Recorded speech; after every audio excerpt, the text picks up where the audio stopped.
Hello, everybody coming in. We're just going to wait about 30 seconds to let everyone filter in and get logged in for this great webinar.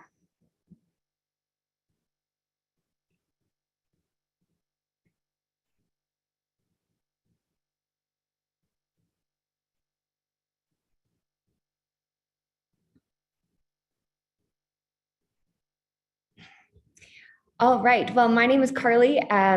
I'm here on the Motivosity team, and I'm happy to soon to be turning the time over to Dr. Bobby Lowe. He is our head of people science here at Motivosity.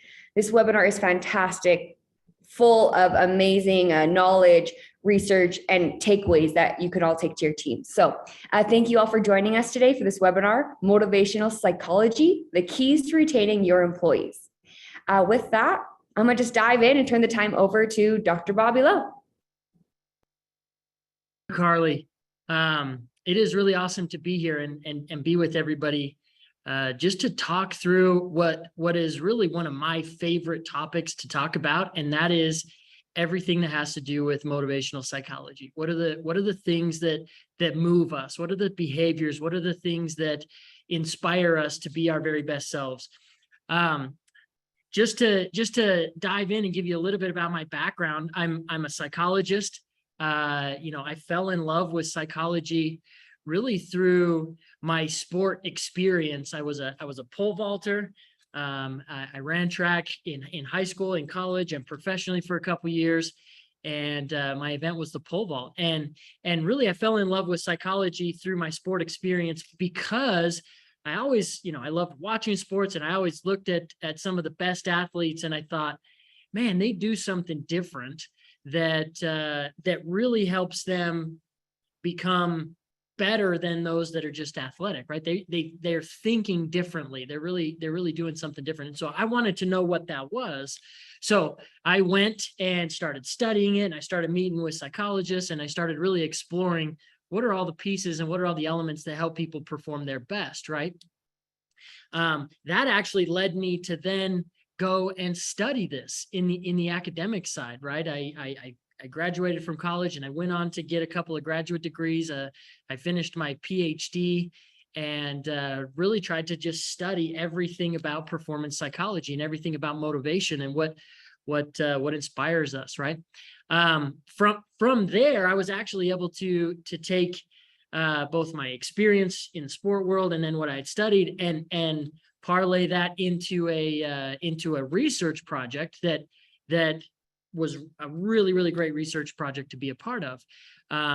We got a chance at the University of Missouri to do a study with athletes that had won Olympic medals in the 2012 London Olympic Games, and we reached out to a whole bunch of athletes that had won medals. We interviewed them. We asked them about all of the different factors that contributed to them winning a medal. We went to their training. We got to observe them in their training environments. We also interviewed their coaches and really started to uncover, hey, what are some of the factors related to the relationship between a coach and an athlete that influence them winning an Olympic medal? And anyways, the whole study was awesome. We got a chance to interview 24 athletes that won medals in the Olympic Games, and then we got to sort of take all that research and use it to train other coaches that were preparing for the 2016 Olympic Games and consecutive games after that.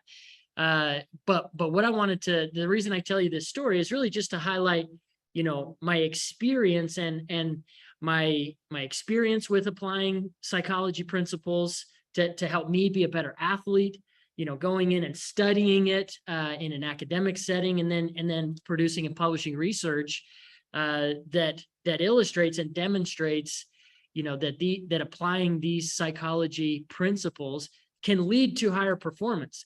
We certainly found that in the sport world. It led to these athletes winning medals at the games. And actually, part of this presentation, I'm going to identify a few things that will help us in our work life, us in our organizations, lead to better performance as well. And so really all three of those experiences continues to lead me down this path to understand, to uncover what is it that motivates us? What is it that moves us? What are the behaviors? What are the experiences? What makes us happy at work, right? How do we become more fulfilled at work? So here at Motivosity, one of my jobs is really to take everything that is in the research world, everything that we know about motivation, about psychology, about leadership, about gratitude, and sort of pull in all the best science and then use that to inform the products and the technology that we build.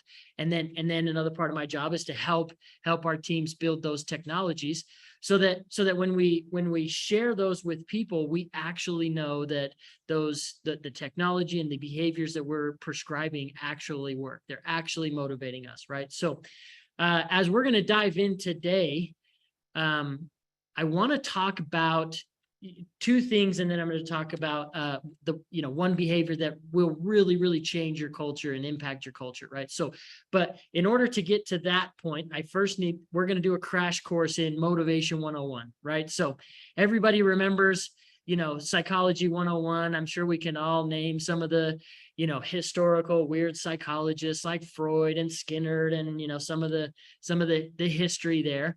But most of us probably forgot it, unless you're me, because I love psychology, and so I tried it as much as I could to remember it. But I'm gonna sort of illustrate here in about 3 or 4 minutes, just the theories of motivation and what are the big factors that motivate us and influence us, right?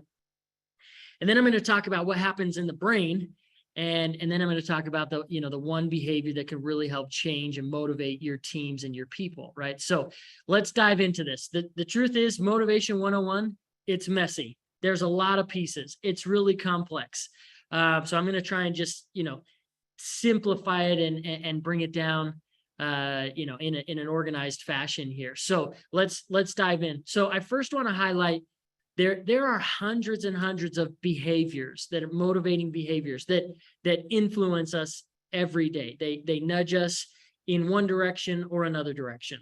They could be as simple as, somebody inviting us to an activity or to a gathering. It could be something as simple as, money, how we use our money to spend on different things, right?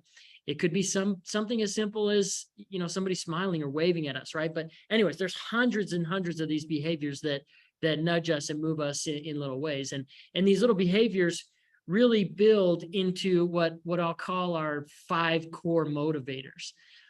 So if you're a fan of positive psychology, if you're a fan of motivational theory, you'll recognize these. They come from self-determination theory and a lot of the research that Martin Seligman did on positive psychology. And so I kind of took the two and smashed them together. But these are the 5 core programmed inside of us motivational pursuits. And I'll go kind of left to right here and walk through them.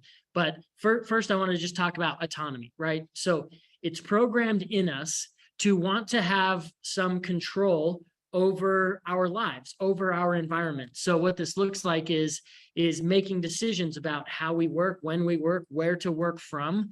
There's some elements with the whole kind of industry shifting to either hybrid work models, work from home, work in office, or even work from home entirely. That helps promote some of the autonomy that folks crave. And really it is just a sense of having some control over what it is you do, being able to make your own choices there with how your work is done and where your work is done and those kinds of things, right? This breaks down anytime you sort of get a micromanager type relationship in there, because every time they micromanage, essentially, they're breaking an individual's autonomy, right? They're impeding on this motivational pursuit, right? The next one I want to talk about is mastery. Pretty much since the day we're born, we come into the world wanting to learn new things, right? We start with walking and talking, and then that graduates into, learning new hobbies, taking up interests, and then that graduates into career aspirations, right? And job skills. and we apply that into the corporate setting, into our work life, right? But all of us are motivated to want to learn new skills and even master those skills, right? This is something that we want to learn and want to be a part of our work experience.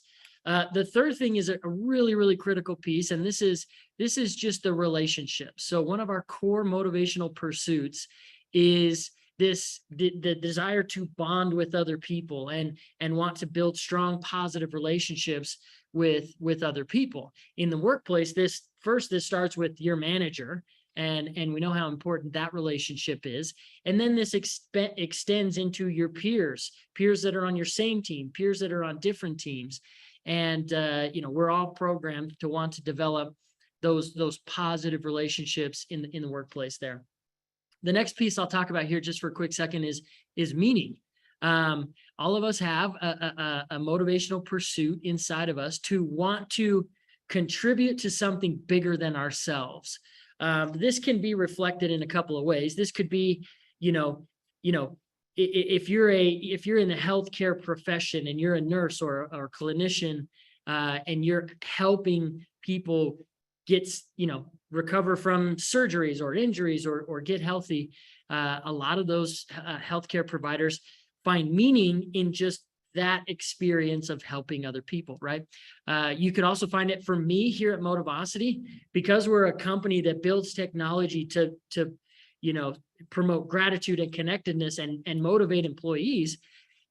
I feel like a kid in a candy store, because that's what I'm really passionate about, is everything that motivates people. And now we get to apply that to technology, right?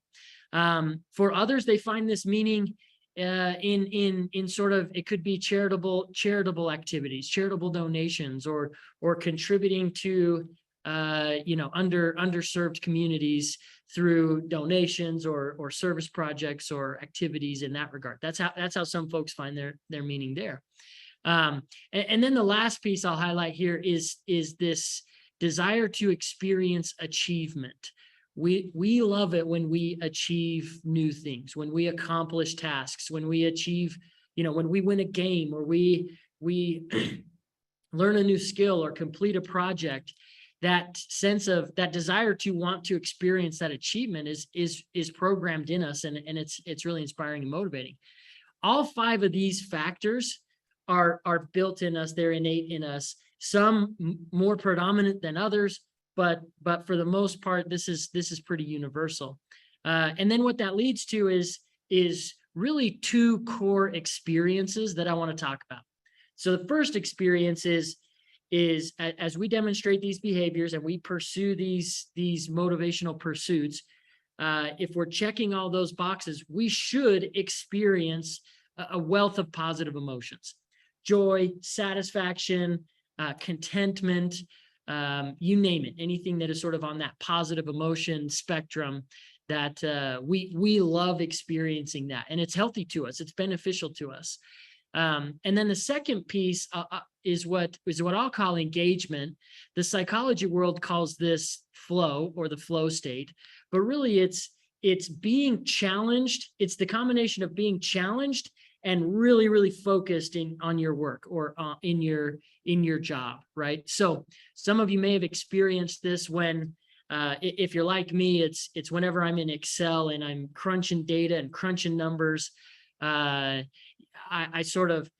get really invested, really focused, and like 2 or 3 or sometimes 5 hours will just disappear, and I won't even know where that time went. And you sort of come back to consciousness, and you're like, wow, that was kind of a cool experience. So in the psychology world, they call that the flow state.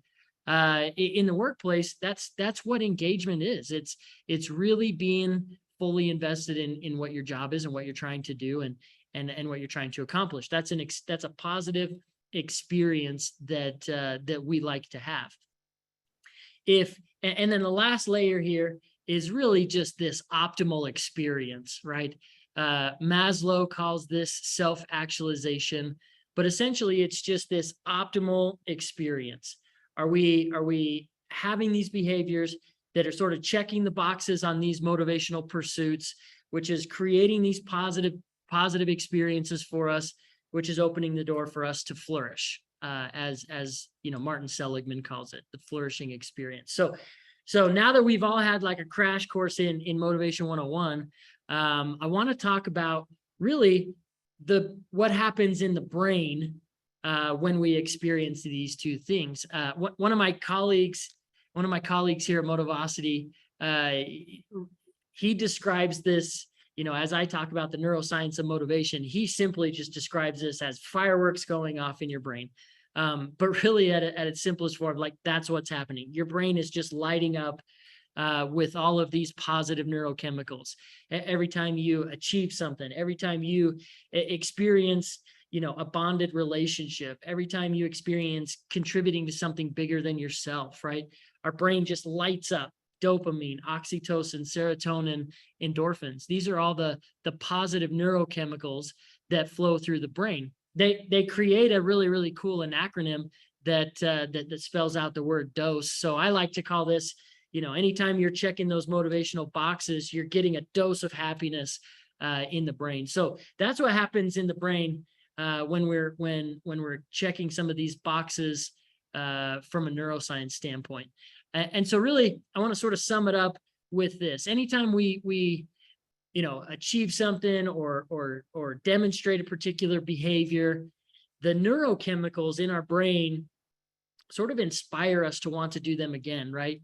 This happens when we eat great food. This happens when our phone buzzes. This happens when we, you know, exercise. And most importantly, here in the workplace, this happens when we complete meaningful projects, right? And so, you know, at its simplest form, from an evolutionary context, the neurochemicals reward us for the behaviors demonstrated, and then they motivate us to want to repeat them, right? So now I'm going to dive in. I want to talk about the one behavior that can change your entire culture. And if you can't tell from my shirt, that behavior is the frequent and expression of gratitude. Gratitude is one of those behaviors that lights up our brain from a neuroscience standpoint. It checks a lot of the motivational boxes that I talked about in that Motivation 101 slide right there. And I'll show you here in a few more slides. I'll show you a little bit more evidence and some of the research that we've done here to help illustrate this, right? But first, I want to talk about essentially gratitude as a reinforcement. A lot of us are familiar with, you know, classical conditioning and operant conditioning and some of the positive reinforcements.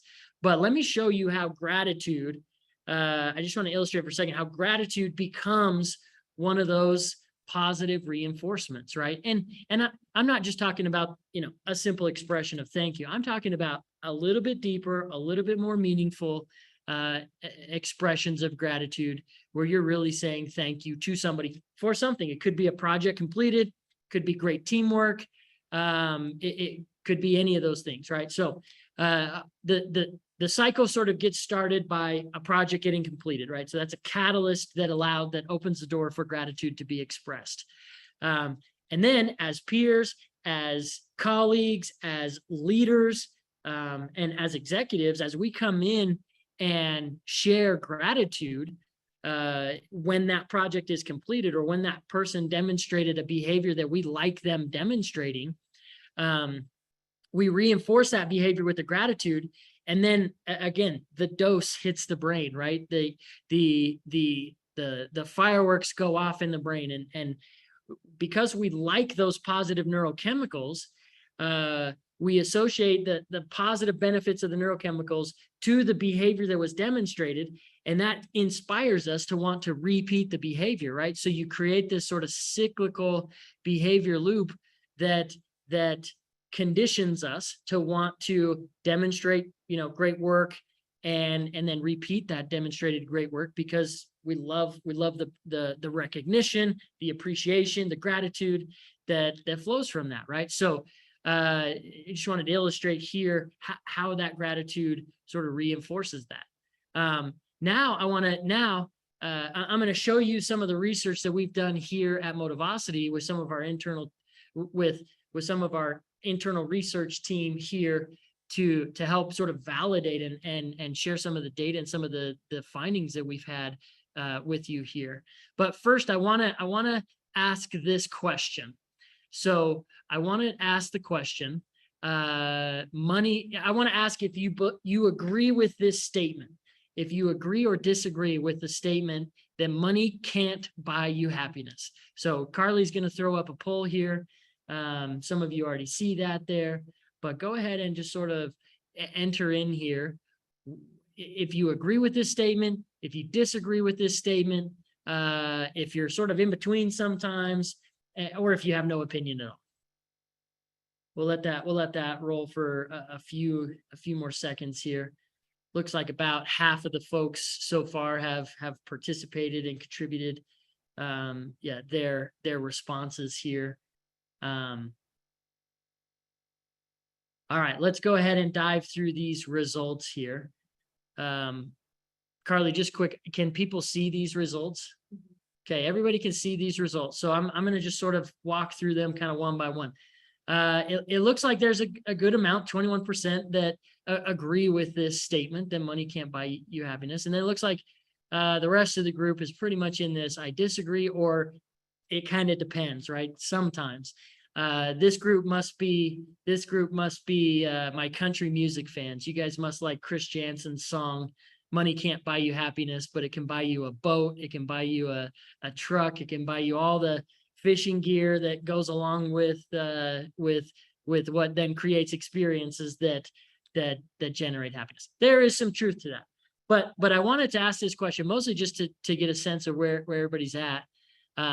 Because I want to share with you really a take that we have on it here at Motivosity. So money can't buy you happiness, but I sort of want to put a spin on that. If you think that money can't buy you happiness, then you might not be spending it right.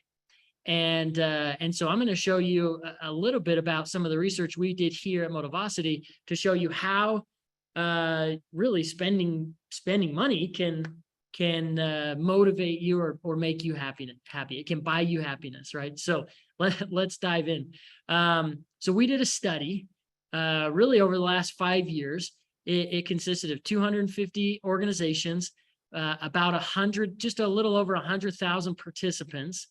And over that time, we asked people to do a task, and then we measured their satisfaction from that task, or their general satisfaction with their company over time. And we collected over 200,000 survey responses on a quarterly basis. So let me describe to you what we did. So we essentially through our platform and through our product, and some of you know this, but we essentially gave people $1. And we said, take this $1 and go say thank you. And in a lot of cases, we gave people $5 and said, hey, go say thank you. And if you say thank you within the month, or if you don't use the money, it'll expire at the end of the month, and then you'll get a new set of dollars to go say thank you. But the whole idea was to promote this behavior of giving people $1 and inviting them to say thank you and express meaningful gratitude. What's interesting is the task was really designed to say, hey, go say thank you. We use the $1 more as a nudge to just get them to say thank you and get more people to say thank you. And so here's what we found. As we asked people to do this, to go say thank you and express gratitude, like I said, we tracked satisfaction across 6 questions. Many of them are similar to, the questions that Gallup tracks, as they're measuring employee sentiment and employee satisfaction. And so let me share with you some of the results we found. As folks went and said thank you and expressed gratitude, we collected their employee satisfaction, and we saw we applied that to the EMPS model where you have sort of detractors and promoters, and then you minus the detractors from the promoters and you get a score, right? So anyways, we tracked that satisfaction over time, and we found that with the question, my manager cares, we saw 96% increase in satisfaction with the relationships with their managers. Additionally, and similar to developing strong relationships at work, we saw 106% increase in satisfaction with having a best friend at work or having friends at work, right?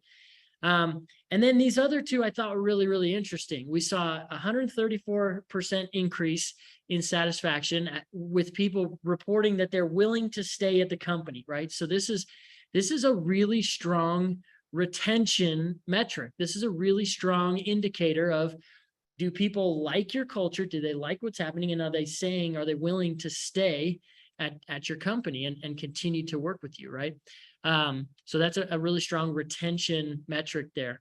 And then the other piece I love about this is we saw a 196% increase in the traditional EMPS question, which is, would you recommend your company to your peers and friends to work here, or would you promote your company, right?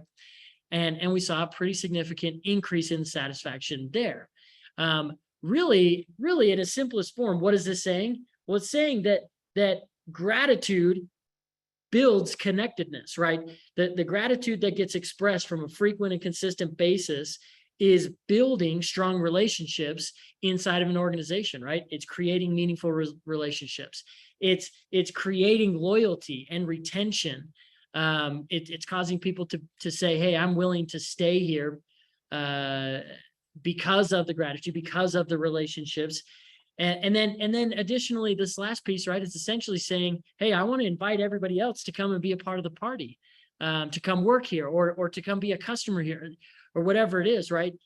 So stronger relationships, better retention, and better, I'll use the word evangelism, better evangelism for the company, right? Those are all benefits that we want to have inside of our organizations. And coincidentally, well, not coincidentally, but interestingly, this relationship, if you remember that Motivation 101 slide, developing that strong relationships is it's a programmed core motivational influence, right? We want to feel like we belong. We want to feel connected to our peers and our managers and others inside the organization, right? So I thought that the findings were really, really interesting and certainly demonstrate increases in satisfaction, right? So I want to ask this group this question.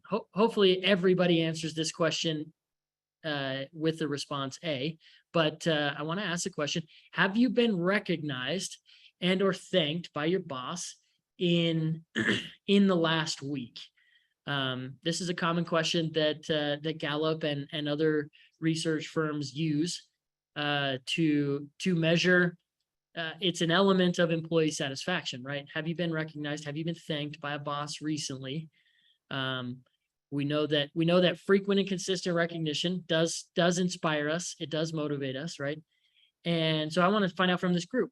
Now this question is pretty singular, and I'm only asking: has your boss have you been recognized or thanked by your boss in the last week? Now, I know a bunch of you on this call are probably bosses or managers or supervisors.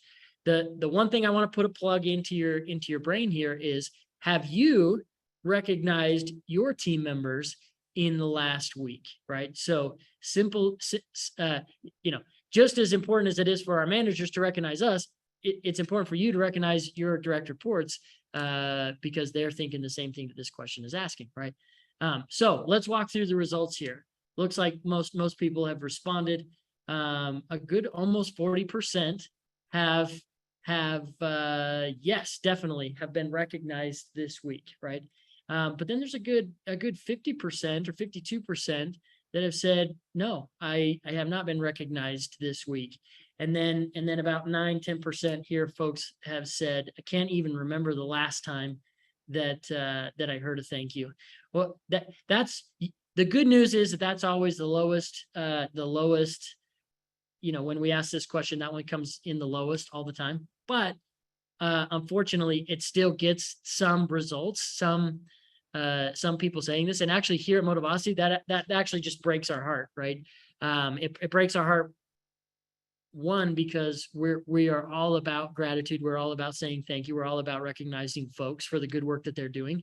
And so to hear people say, hey, I've never had this, that's heartbreaking. And then even if you are in the B camp too, right? We certainly we certainly can empathize as well there. Thank you for participating and sharing your thoughts here as we just explore, the importance of being recognized on a weekly basis. So as a researcher, I'm a nerd. I analyzed the data. I saw some of the increases in satisfaction, and then my next question, I immediately become a skeptic, and I start to think, okay, well, the data says that, but yes, but are we actually making people happier, right? So I start to crunch the numbers and devise another model to really measure if we're making people happier. And so what I wanted to look at is, because we measured satisfaction on a 1 to 10 scale, and I wanted to know, are we moving people over time as they're experiencing gratitude and giving and receiving gratitude? Are we moving them up this scale of satisfaction, right? So are we turning, a good example of this, are we turning people who rate a 5 into 7s, and are we turning 7s into 9s? And essentially, are we making people happier? If a 9 or a 10 is evidence of satisfaction, or really, really high satisfaction, we can assume that also is evidence of happiness too, right? And so I went and looked, and I said, how many people are we turning into 9s and 10s? And actually, we found some really fascinating results. In the first 6 months of this frequent and consistent expression of gratitude, we saw a 6 to 25% increase in satisfaction, increase in the amount of promoters, right? So yes, we're increasing satisfaction, but we saw an increase in people reporting 9s and 10s, right? So we were moving people up this satisfaction scale. Additionally, after 6 months, and for the life of that organization, as long as we measured them, we saw 25 to 75% increase in the amount of people reporting that they're happier, right? Turning people into 9s and 10s on that scale. And so again, fascinating results that show sort of the immediate impact. And it may not be massively large, but the immediate positive impact in the first 6 months, and then the additional impact that comes after 6 months in promoting and helping people be happier there. So from that, I want to sort of ask this question, because the data says, hey, the appreciations are important. The appreciations matter, right?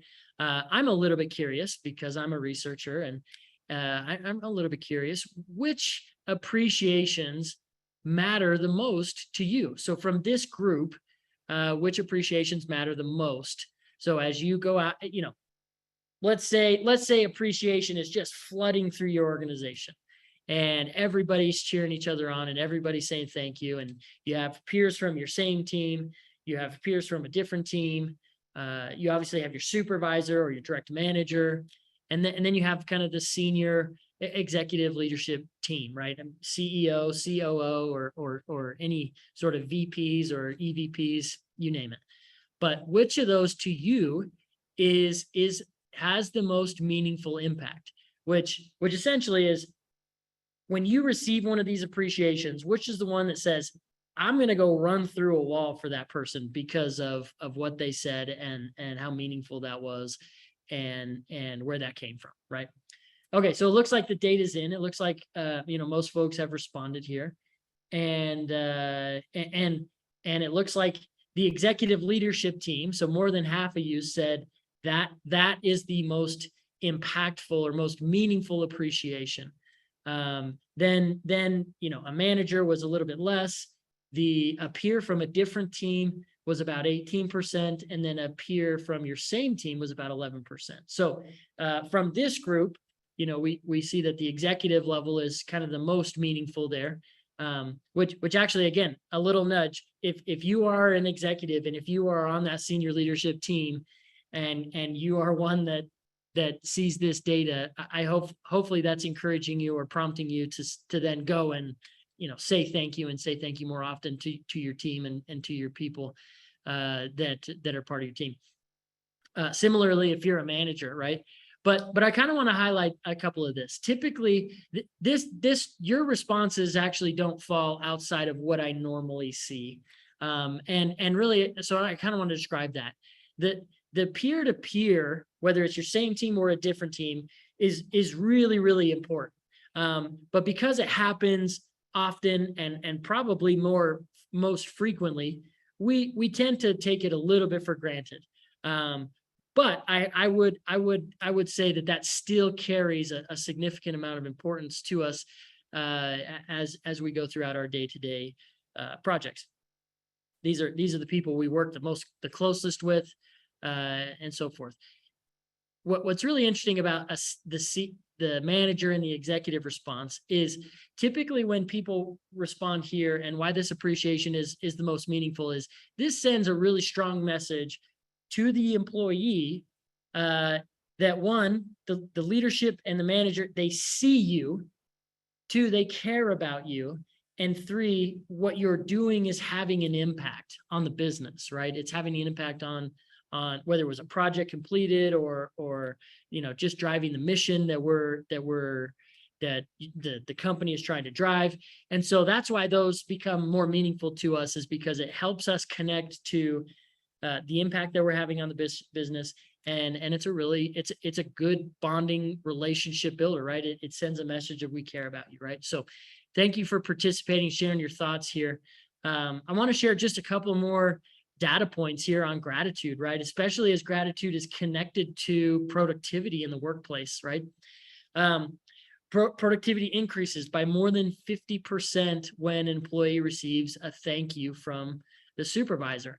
We can read a sentence like that and go, hey, that sounds interesting, but why does that happen? And so that's why I wanted to highlight, Motivation 101 and some of the neuroscience behind what happens, because when a supervisor says thank you, the fireworks go off in an individual's brain, and then they become really inspired to want to go and run through a wall for that person, right? So it means a lot. That's why productivity goes up, right? Additionally, 81% of people would work harder if for a grateful boss, for a boss that expressed more gratitude and appreciation. So interesting how many folks, 8 out of 10 folks said, hey, if I got more of this, I would work harder for it, right? So I sort of want to sum everything up here with this quote, with this phrase. I love Stephen M. R. Covey, great thought leader on trust and leadership, and former CEO of Franklin Covey, the consulting firm that does a lot of consulting on leadership, right? So, anyways, in his book, The Speed of Trust, he puts out this phrase and says, frequent and consistent rewards and recognition with an expression of gratitude that is immediately after a project is completed comes from a peer. I'll add in there a manager and a leader too, right? But comes from a peer or a manager, is tangible, unexpected, personal, and public, has the largest effect on organizational trust. So I want to just repeat that last part again, right? The frequent and consistent rewards, recognition, expression of gratitude has the largest effect on organizational trust. So if you're trying to build an organization that has high trust, that has strong relationships, that feels connected, gratitude is the one behavior that can change your entire culture to do this.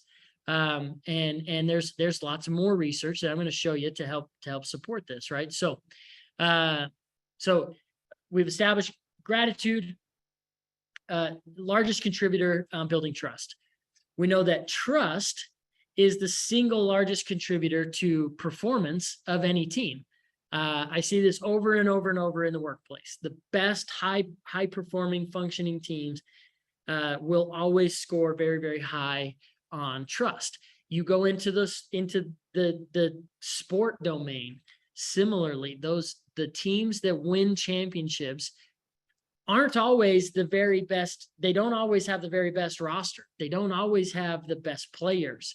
In fact, if you look back at the most recent NBA championship, I'm a basketball fan, right? So the most recent NBA championship, we saw arguably some of the best teams, some of them don't even make the playoffs, and some of them don't go very far. The teams that on paper look like they have the very best roster.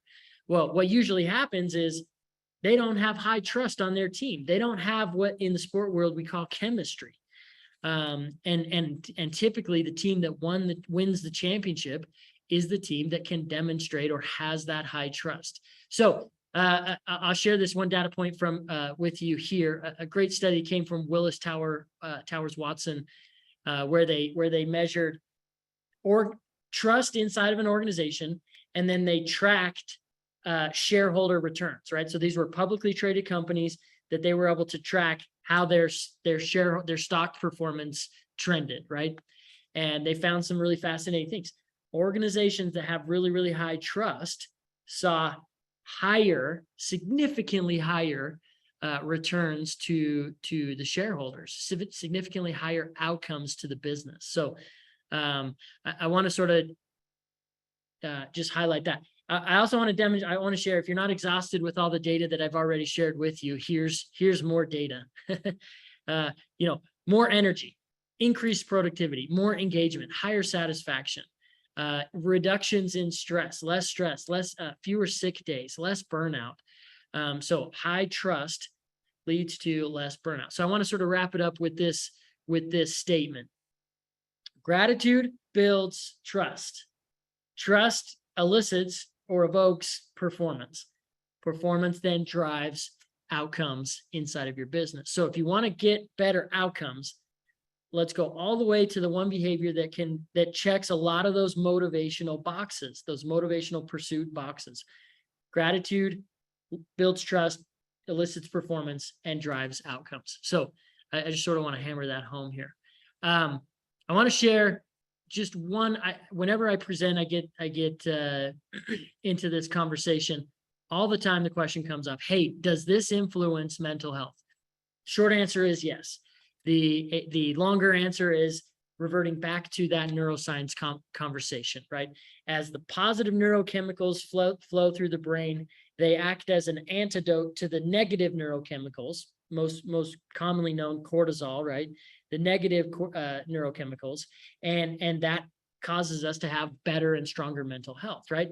Is it the end all be all? The answer is no. There's definitely other resources and other things that contribute to the negative side of our mental health that we need help or resources with. But certainly, if you're an organization and you're wanting to promote, one, better performance and better outcomes, but two, a healthier work environment for your people to come and be a part of, sharing gratitude and connecting your people is the absolute simplest, cost-effective, best way to do that. If you can flood that through your organization, and it will have massive impacts.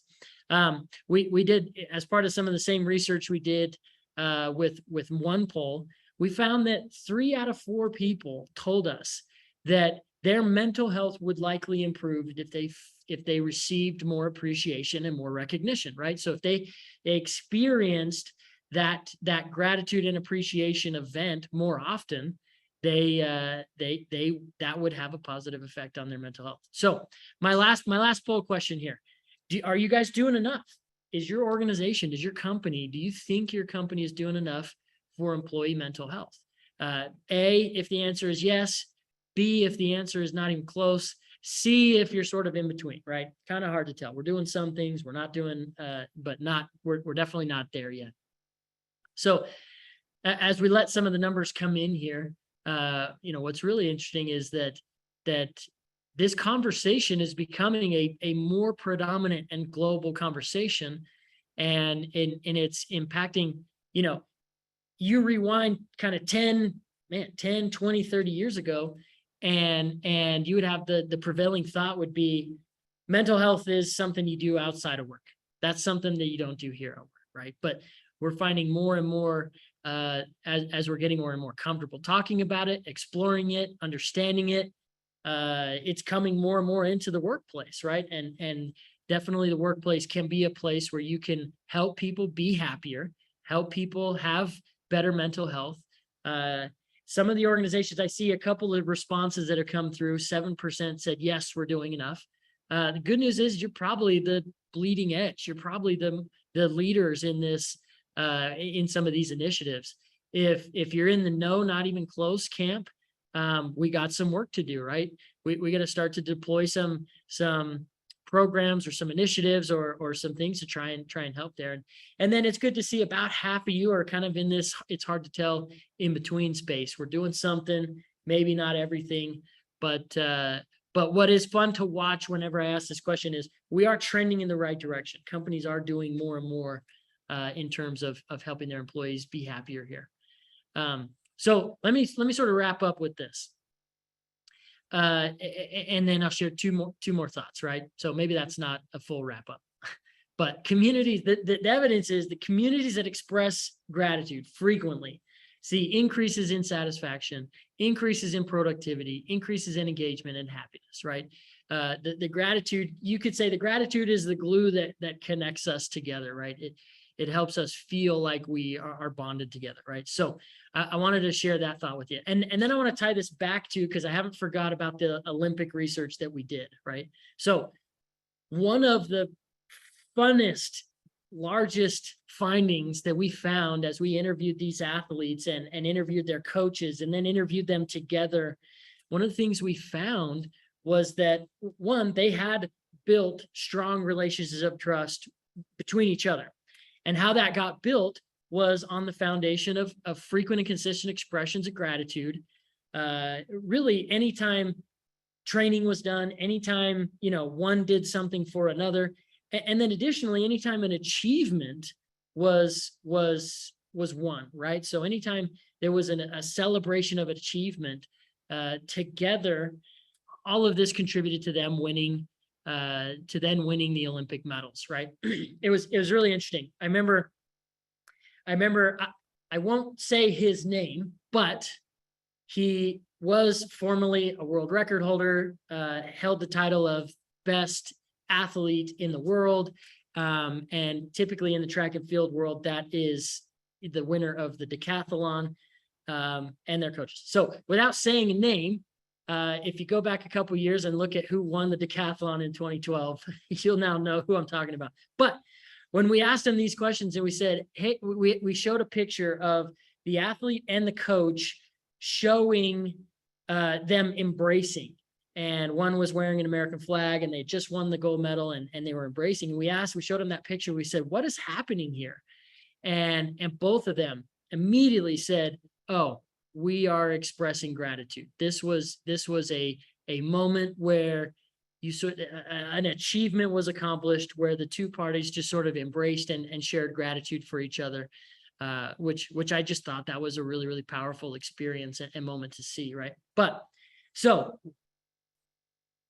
now that we're all experts in Motivation 101 and the neuroscience in motivation, I want to just walk through a couple of things. Gratitude checks the box with mastery. Anytime you say gratitude, you share gratitude for someone who has completed a task or demonstrated a skill or competency, you're checking that motivation box.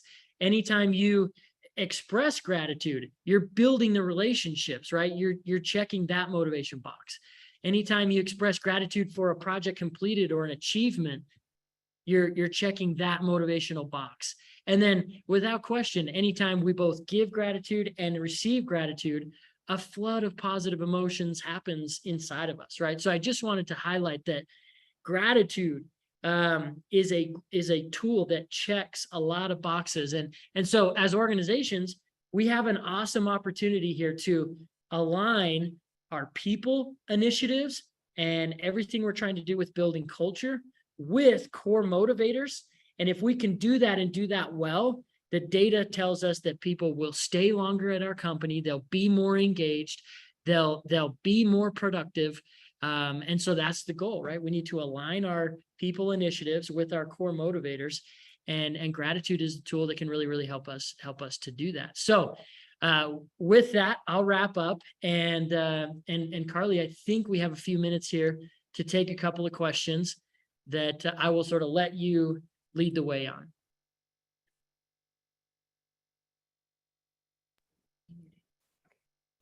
Perfect. All right. Thank you so much, Bobby. That was a fantastic presentation. We do have one last poll up as well, so feel free to take that. And yeah, we do. If you have any questions, go ahead and put them in the Q&A. And then I'll also kind of start us off with one. So we often get that, Bobby, you talked about how important peer-to-peer appreciation is because it needs to be consistent and ongoing. But there's also that poll result about how the executive appreciation matters the most. But of course, we all know our executive team can't appreciate every person as consistent as our peers. So when kind of shifting to that peer-to-peer model, how do you get executives to look past a top-down approach when it comes to recognition or once a year or quarterly MVP awards? Yeah. So here's, I'll use a good analogy. And actually I've been thinking a lot about a potential good analogy here to describe all of this. But so some of you may have heard the jar and filling that jar with sand and rocks and boulders, right? So I'll sort of describe, if you want to fill your jar, and that jar is motivation or happiness, right? The executives will represent sort of the large boulders of appreciation. They come in, they're pretty impactful. The manager are then the smaller rocks, but really what fills the whole glass is all of the sand that goes in and fills the cracks, right? And that's the kind of the piece that then fills out all of the motivation. So really, it's not, so Carly, as you asked the question, it's not doing, the top down stuff. Those ones matter too, but it's building an initiative where the teams can sort of democratize gratitude, right? Where the teams can come in and share gratitude frequently, because that's actually going to go in and fill in all the little cracks and represent kind of the most of the motivation that comes from gratitude. So that's kind of an analogy of how I like to think about it. But certainly that peer-to-peer level of gratitude is really, really powerful and influential there. Okay, thank you. Yes, that's a fantastic answer. And this is kind of a follow-up answer from Leslie about that. So first off, she says also presentation. I agree. And then she also asks, how do we express how important this is without execs thinking it is too much of a soft skill? Good one. Good one. Yeah, that one's tough. And thanks, Leslie. So one, share all the data you can, right?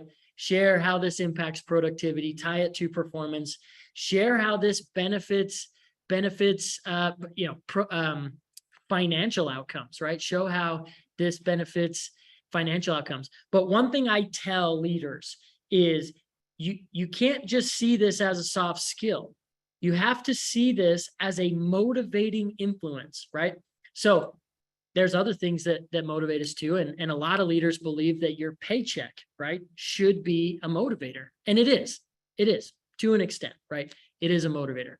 But as soon as leadership teams can kind of switch their mindset and not see this as a soft skill, but as a motivator, that this is an actual behavior that will motivate your employees to work harder and work more and be more productive, then you'll be able to kind of catch the leadership team and bring them along, right? I love that. Thank you so much, Bobby. Okay, that is all the questions we have right now. Again, if there are any more questions that pop up, feel free. You have Bobby's information. Feel free to reach out to him there. Reach out to Motivosity as well. We love being thought leaderships within this employee engagement and gratitude section or industry. And for those of you who don't know Motivosity, we are a software that focuses on building a culture of gratitude and connectedness with teams of all sizes. And we do that by giving and setting up peer-to-peer appreciation and putting the power of a thank you into the employee's hands. So thank you so much for joining us all. Our next in-house webinar is September 29th with our CEO, Scott Johnson. And look in your inbox for an invite to that coming soon. Again, thank you, Bobby. Thank you all to our guests who were here. We appreciate it. And we all hope you have a very happy Thursday.